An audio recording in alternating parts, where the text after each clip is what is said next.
ایک مرتبہ مجھے گھر سے اطلاع ملی کہ ایک کالج کی بچی بیعت ہونے کے لیے آئی ہے۔ چنانچہ میں مہمان خانے سے اپنے گھر آ گیا۔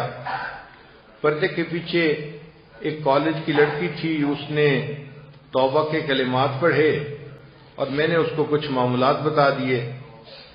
معاملات پوچھنے کے بعد وہ کہنے لگی کہ حضرت آپ مجھے گائیڈ کریں کہ مجھے اب کیا کرنا چاہیے۔ میں نے پوچھا کہ آپ نے پہلے کیا کیا ہے؟ اس نے کہا کہ میں نے بی اے کا امتحان دے دیا ہے اور اب میں فارغ ہو گئی ہوں، اس لیے جو اب آپ کہیں گے میں وہی کروں گی۔ میں نے کہا کہ میں آپ کو ایک مشورہ دیتا ہوں، اگر آپ اس پر عمل کر لیں تو آپ کے لیے بہت فائدہ مند ہوگا۔ اس نے پوچھا کیا؟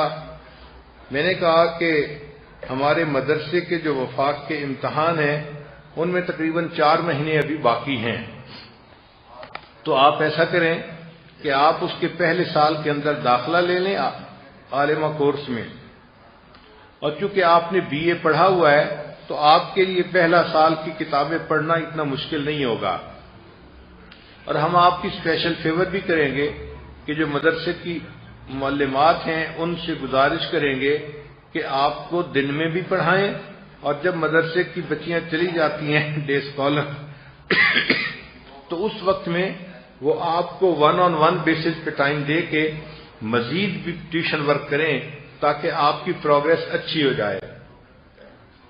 اس نے کہا ٹھیک ہے، میں اپنی امی سے بات کر کے کل آ کے داخلہ لے لوں گی۔ چنانچہ وہ بچی گھر واپس گئی، اس نے اپنی والدہ سے اجازت لی اور اگلے دن آ کے اس نے مدرسے میں اپنے نام کی رجسٹریشن کروا دی۔ اس نے پڑھنا شروع کر دیا۔ ہم نے بھی معلمات سے کہہ کے اس کا ایک اسکیجول بنوا دیا کہ وہ دن میں بھی کلاس کے ساتھ پڑھے، اور جب دوپہر کو کلاس سے چھٹی ہو جائے تو پھر وہ ٹیوشن ورک کرے تاکہ جو اس کا کورس رہ گیا ہے اس کو بھی وہ کور اپ کر لے۔ چنانچہ اس طرح اس بچی کی تعلیم کا سلسلہ بہت اچھا چلنا شروع ہو گیا۔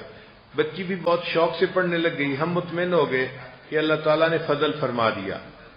پھر ایک دن ایسا ہوا کہ مجھے گھر والوں نے اطلاع بھیجی کہ جی فلاں بچی جو ہے وہ آج صبح سے رو رہی ہے اور کسی سے کوئی بات ہی نہیں کر رہی، اور بس اس کی آنکھوں سے آنسو ہی ٹپکتے چلے جا رہے ہیں۔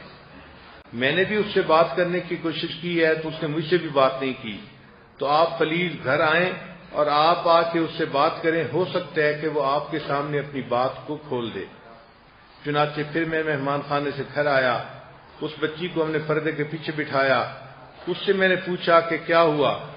جیسے ہی پوچھا کیا ہوا، اس بچی نے تو اونچا اونچا رونا شروع کر دیا، ایسے جیسے گھر کا کوئی بندہ فوت ہو جاتا ہے نا، اس طرح غمزدہ ہو کے وہ بچی رو رہی تھی۔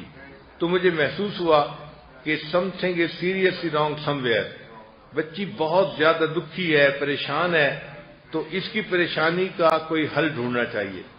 چنانچہ تھوڑی دیر کے بعد میں نے اس بچی سے کہا کہ آپ ذرا میری بات تو سنیں، مگر وہ اتنا رو رہی تھی کہ میری بات تو اس تک شاید پہنچ ہی نہیں رہی تھی۔ تو پھر میں نے تھوڑی دیر کے بعد اسے کہا کہ دیکھیں، اگر تو آپ کا مسئلہ رونے سے حل ہوتا ہے تو میں بھی تھوڑی دیر آپ کے ساتھ بیٹھ کے رو لیتا ہوں، اور اگر میری بات سن کے اس پر عمل کرنے سے مسئلہ حل ہوتا ہے تو آپ رونا بند کریں اور میری بات کو سنیں۔ چنانچہ اس بچی نے ہمت کر کے جو چپ ہو گئی، سسکیاں لے رہی تھی، اور اس نے پھر میری بات سنی۔ میں نے اس سے کہا کہ آپ مجھے بتائیں کہ آپ کا مسئلہ ہے کیا تاکہ اس کا کوئی حل سوچا جائے۔ اس نے کہا جی کہ مسئلہ یہ ہے کہ میرے والدین نے میری شادی کی تاریخ طے کر دی ہے امتحان سے 3 دن پہلے۔ اب اگر امتحان سے 3 دن پہلے میری رخصتی ہو جائے گی تو میں تو ان دنوں میں امتحان نہیں دے سکتی، میرا تو سال ضائع ہو گیا، اور میں انکار بھی نہیں کر سکتی، اور والدین کے فیصلے ہیں، انہوں نے فیصلہ بھی کر دیا اور اناؤنس بھی کر دیا۔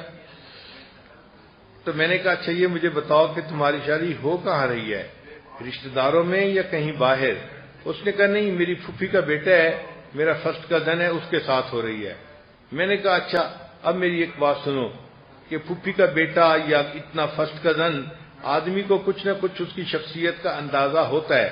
کہتے ہاں میں بچپن میں ہم اکٹھے کھیلتے تھے، میں جانتی ہوں اس کو کہ اس کی شخصیت کیسی ہے۔ میں نے کہا اچھا یہ بتائیں کہ جب آپ ایسا کریں کہ آپ اپنی امی سے یہ کہیں کہ شادی کے جو کپڑوں کی تیاری ہے وہ آپ نے کرنی ہے اور میری باقی بہنوں نے کرنی ہے. میں مدرسے پڑھتی رہوں گی اور جس دن رخصتی ہے اس سے ایک دن پہلے میں مدرسے سے واپس آ جاؤں گی. اس نے ماں سے بات کی تو والدہ نے بات کو مان لیا. چنانچہ بچی مدرسے میں پڑھتی رہی اور جس دن اس کی رخصتی تھی اس سے ایک دن پہلے وہ مدرسے سے گھر واپس گئی. پھر بعد میں شادی کے بعد اسے واقعہ سنایا کہ جب میں گھر گئی تو میری ساری رشتہ دار خواتین آئی ہوئی تھیں. وہ بڑی انتظار میں تھیں. جیسے ہی میں گئی مجھے کہنے لگ گئیں تم کہاں چلی گئی تھی, ہم تمہارے انتظار میں بیٹھی تھیں. پھر امی نے مجھے کہا کہ دیکھو وہ جو مہندی لگانے والی عورت ہے وہ آئی ہوئی ہے, تمہارے انتظار میں ہے, جلدی کرو ہاتھ پاؤں پہ مہندی لگوا لو. اب ہاتھ پاؤں پہ مہندی لگوانا تھا تو وہ کہنے لگی کہ میں نے امی سے کہا کہ امی مجھے لوگوں کے سامنے بیٹھ کے مہندی لگوانے میں حیا محسوس ہوتی ہے, کتنا اچھا ہو کہ آپ مجھے اوپر کی سٹوری پہ بھیج دیں. ہمارے گھر کے اوپر کی سٹوری پہ بھی کچھ کمرے تھے. تو امی نے کہا ٹھیک ہے تم اوپر چلی جاؤ. چنانچہ میں اوپر چلی گئی. وہاں تنہائی تھی. وہاں میں نے ہاتھوں پہ بھی مہندی لگوا لی, پاؤں پہ بھی مہندی لگوا لی اور بیٹھ گئی. اب اکیلی تھی تو میں نے اپنی چھوٹی بہن کو بلایا اور اس کو کہا کہ دیکھیں میں آپ کو اتنے پیسے دوں گی, آپ میری مدد کریں. اس نے پوچھا کیا؟ میں نے کہا مدد یہ ہے کہ یہ جو میری کتاب ہے نا اس کا صفحہ آپ آ کے الٹ جایا کریں, کیونکہ میں مہندی کی وجہ سے اس کا صفحہ الٹ نہیں سکتی. چنانچہ میری چھوٹی بہن آ کے کتاب کا صفحہ الٹ جاتی اور میں اس کتاب کو بیٹھی پڑھ رہی تھی اور وہ کتاب صرف اور نحو کی تھی. کہنے لگی کہ اس رات بھی میں پوری رات صرف نحو کی کتابیں پڑھتی رہی, حتیٰ کہ رخصتی والے دن جب میں جدا ہو رہی تھی تو میں دلہن بنی ہوئی تھی اور میرے پاس میک اپ کا جو ہے نا باکس تھا جو میں نے اپنے ساتھ رکھنا تھا. اسی باکس کے ساتھ میں نے صرف اور نحو کی کتابیں بھی اپنے ساتھ رکھ لی. جب میں اگلے گھر گئی تو وہاں پر انہوں نے دلہن کو ریسیو کیا تو بہت ساری خواتین تھیں جو آ گئیں کمرے میں, باتیں کرتی نہیں. پھر کچھ دیر کے بعد خواتین نے کہا کہ اچھا اب ہم جاتی ہیں کیونکہ آپ کے شوہر نے آنا ہے. خواتین چلی گئیں. وہ کہنے لگی کہ میں اب دلہن بنی بیٹھی ہوں اور میں اس گھونگھٹ کے اندر کتاب چھوٹی سی تھی صرف نحو کی, وہ بیٹھی پڑھ رہی تھی اور میں صرف کی گردانیں یاد کر رہی تھی. حتیٰ کہ جب دروازہ کھلا اور مجھے پتہ چلا کہ میرا ہسبینڈ کمرے کے اندر آ رہا ہے تو میں نے ان دونوں کتابوں کو تکیے کے نیچے رکھ دیا اور اپنے ہسبینڈ کے ساتھ اپنا وقت گزارا. جب صبح فجر کی نماز پڑھی تو ہسبینڈ آیا. ہم تو آخر فرسٹ کزن تھے, طبیعتیں ایک دوسرے کو پہلے ہی جانتی تھیں اور اب تو ایک رات ہم نے اکٹھی گزار لی تھی تو طبیعتیں ایک دوسرے سے بہت زیادہ واقف ہو چکی تھیں. تو میں نے اپنے ہسبینڈ سے ناشتے کے وقت بات کی کہ میں ایک عربی کورس کر رہی تھی, اب میرے امتحان کا وقت بہت قریب آ گیا ہے, آپ پلیز اگر میری مدد کریں تو میرا 1 سال بچ سکتا ہے ورنہ میرا 1 سال ضائع ہو جائے گا. ہسبینڈ نے پوچھا کہ کیا؟ میں نے کہا کہ 2 دن کے بعد میرا پیپر ہے اور دلہن کو اپنے گھر سے نکلنے کی اجازت نہیں ہوتی. اب آپ نے مجھے کمرے امتحان میں پہنچانا ہے اور پیپر کے بعد وہاں سے لے کے آنا ہے. اس نے کہا اچھا میں کوئی اسکیم بناتا ہوں. چنانچہ اگلے دن اس نے اپنی امی سے بات کی کہ امی میں نے نیا سائیکل موٹر خریدا ہے اور آج کل میں نے آفس سے بھی چھٹی لی ہوئی ہے 1 ہفتے کے لیے, تو اگر میں ناشتے کے بعد اپنی بیوی کو گھمانے کے لیے شہر میں لے جاؤں 1 گھنٹے کے لیے تو کوئی اعتراض تو نہیں ہے. تو ماں اپنے بیٹے کو کیسے منع کر سکتی تھی؟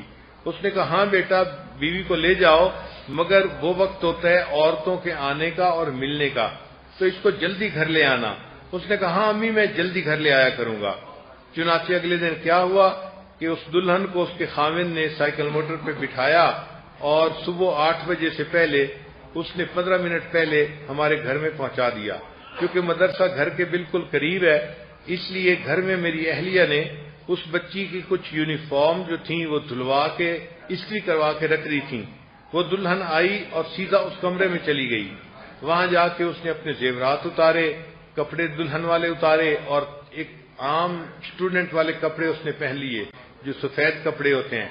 پھر وہ سفید کپڑے پہن کے اپنے رول نمبر سلپ لے کے جامعہ میں آ گئی اور وہاں بیٹھ کے اس نے پیپر دیا.